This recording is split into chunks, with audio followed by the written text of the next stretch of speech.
Good afternoon, outdoor artist, and the weather has turned cold here in upstate New York, and it's time that we start thinking about fires in the fireplace.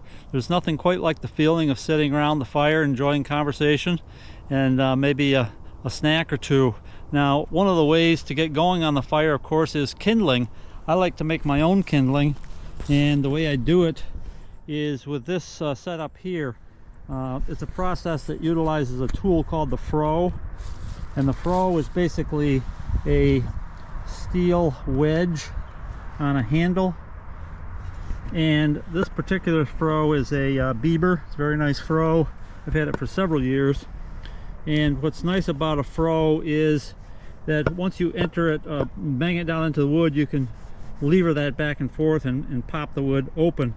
The Froe was developed about 5,000 years ago, so it's a well understood and used tool. There probably are faster ways to make kindling, but this is the way I enjoy the most, and so this is the way I usually do it. Some other elements here though that are important is, in addition to the piece of wood to be split up, is this stump that I have cut with a chainsaw in this wedge pattern with a deep groove in it. And this is called a brake, so that once you get the firewood in there and start the Froe down, you can then lever against that brake and get some, the wood stays in place and you can get it to split open quite easily. If you didn't have that, the fire would be trying to flop around like this, and that brake allows you to control it. The other tool that I use is this mallet. I made this myself out of a piece of ash. I just put it in the lathe and turned it down so it was comfortable on the end.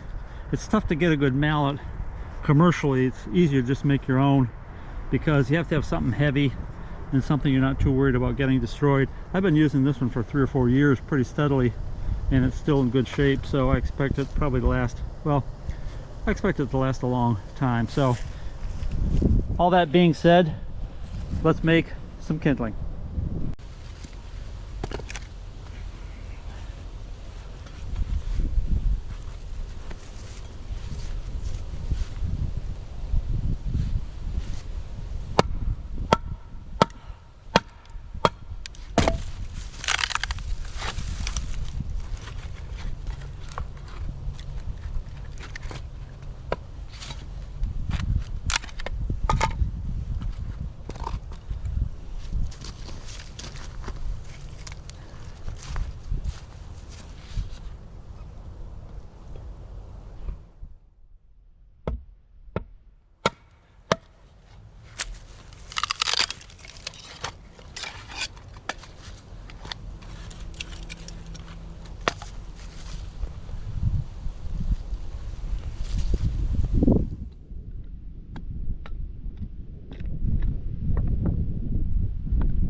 Well, it's a few minutes later, and you can see I've got a nice batch of kindling here. That'll last 2 or 3 fires. Wasn't too tough to do. Ran into a few knots here and there, which slow you down a little bit.